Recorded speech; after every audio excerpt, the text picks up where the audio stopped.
একটা দুটো গাছ দেখা যাচ্ছে, বাদ বাকি সব ডুবে গেছে। ঠিক আছে, দুঃখ রইল এইটুকুই যে এদেরও এই অবস্থায় ছেড়ে চলে যাচ্ছি। আবার আসবো, পড়াশোনা ভালো করে করবে। হ্যাঁ, আবার আসবে।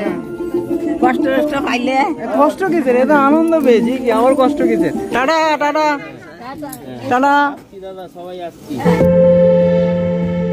তো গাইস, আমরা আজকে ঘুষকরা ছেড়ে চলে যাচ্ছি, সবাইকেই তো বাড়ির দিকে রওনা করতে হবে। আজকের ব্লগটা এখান থেকে শুরু হচ্ছে। আর আমি তোমাদের দেখাই, এখানে ছিলাম কালকে রাত্রে, কিন্তু এই উঠোনটায় জল ছিল না। তো এই উঠোনটাতেও সকালবেলা উঠে দেখছি জল ভরে গেছে। ঠিক আছে, দেখতে পাচ্ছ কতটা করে জল ভরে গেছে এখানে। আর তোমাদের ওই ঢিপিটার ওখানটা একটু দেখাই, ওখানটা ঢিপিটাতে কালকে আমরা খিচুড়ি খেয়েছিলাম তাঁবুটা নিয়ে। ওই জায়গাটা তোমাদের দূর থেকে একবার দেখাই, কারণ এখানে যেতে পারবো, ওখানে কোমর সমান জল আছে। ঠিক আছে, এই দেখো, দেখতে পাচ্ছ, মানে কলা গাছের ফাঁক দিয়ে আমি দেখাচ্ছি।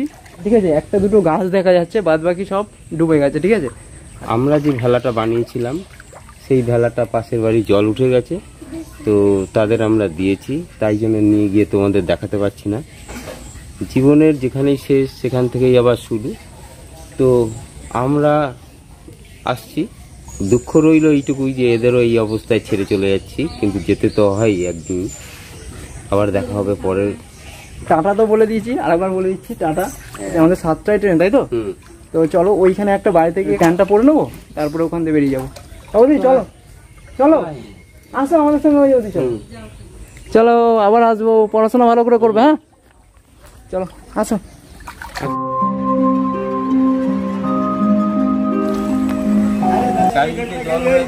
তোমরা দেখতেই পাচ্ছ। হ্যাঁ, আমাদের এখানে শোচনীয় পরিস্থিতি।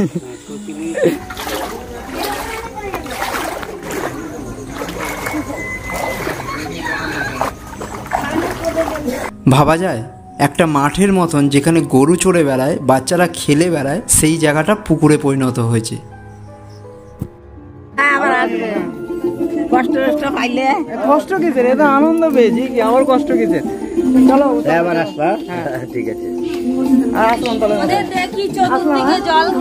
হ্যাঁ হ্যাঁ হ্যাঁ, চলো চলো, দেরি হয়ে যাচ্ছে, দেরি হয়ে যাচ্ছে। আপনি যাবেন আবার? আমি তো গেলি যাই, বৃষ্টি আমাদের সঙ্গে চলুন। না না, বৃষ্টির সময় না, আসবে, জলটাও বেড়ে গেছে। তাহলে আসবা।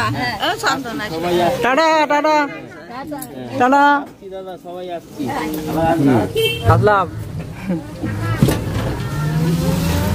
মন খারাপ সবার মনই একটু ভারাক্রান্ত ছিল, তাও সবাইকে হাসি মুখে বিদায় জানিয়ে আমরা চললাম আমাদের গন্তব্যস্থলের দিকে।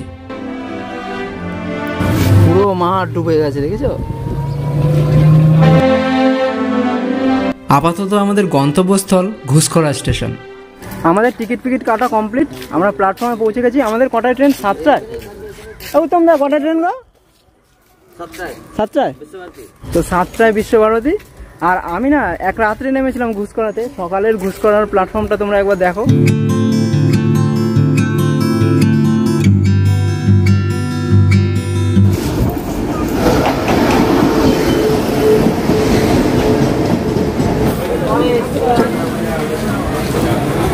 চলে যাও চলে যাও। উত্তমদাকে টাটা জানিয়ে আমরা উঠে পড়লাম গাড়িতে। আচ্ছা, আমাদের আজকে বাড়ি ফেরার সাথী বিশ্বভারতী ফার্স্ট প্যাসেঞ্জার। জানেন তো, বরাবরই আমার ট্রেন জার্নিটা খুবই ভালো লাগে। ট্রেনের গেটে দাঁড়িয়ে দেখছিলাম চাষের জমিগুলো আর চাষের জমি নেই, সেগুলো নদী নালা খাল বিলে পরিণত হয়েছে। ওই দেখুন, দেখতে দেখতে বর্ধমান ঢুকে গেল। আমরা গাই 7টার সময় উঠেছিলাম ঘুষকরা থেকে, 55 মিনিট লাগলো আমাদের কিন্তু বর্ধমান পৌঁছাতে। বর্ধমানে কিন্তু গাড়িটা ফাঁকাই হয়ে গেছে। এবার আমাদের বসার জায়গা হয়ে গেছে অলরেডি। দেখি এখন কিছু খেতে হবে। ঠিক আছে, কারণ সকাল সকাল তাড়াতাড়ি করে বেরিয়ে আসতে হয়েছে, নাহলে তো ট্রেন পাবো না, নাহলে খেয়ে দিয়েই বেরোতাম। বাট এখন একটু খিদে পাচ্ছে, তাই একটু কিছু খাবো। দেখি কি খাওয়া যায়। সবাই মোটামুটি জায়গা পেয়ে গেছে। আমাদের মুড়ি চলে এসছে। 7:57-তে বর্ধমান থেকে ছাড়লো আমাদের ট্রেনটা। 55-তে ঢুকেছিল, 2 মিনিট দাঁড়ালো। বর্ধমানে এসে গাড়িটা কিছুটা ফাঁকা হয়েছিল, আর সবাই সিটে বসার জায়গাও পেয়ে গেছিলাম। এদিকে সবাই মুড়ি এনজয় করছিল, আর আমি গেটে দাঁড়িয়ে ট্রেন জার্নিটাকে উপভোগ করছিলাম, কারণ আর কিছুক্ষণের মধ্যে এই জার্নিটা শেষ হয়ে যাবে। আমরা গন্তব্যস্থলের খুবই কাছে। তারপর আবার সবাইকে সেই একঘেয়েমি জীবনে ফিরতে হবে।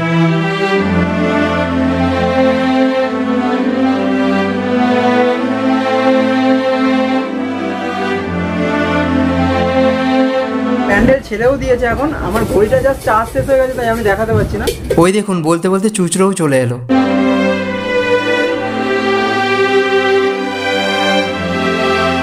আমরা সবাই পৌঁছে গেছি। আর এইভাবেই আমাদের আজকের জার্নি শেষ হলো। চলুন, ভালো থাকবেন। আজকের ভিডিওটি ভালো লাগলে অবশ্যই একটা লাইক করবেন। চ্যানেলে নতুন হয়ে থাকলে চ্যানেলটিকে সাবস্ক্রাইব করবেন। দেখা হচ্ছে নতুন কোনো ভিডিও নিয়ে। বাই।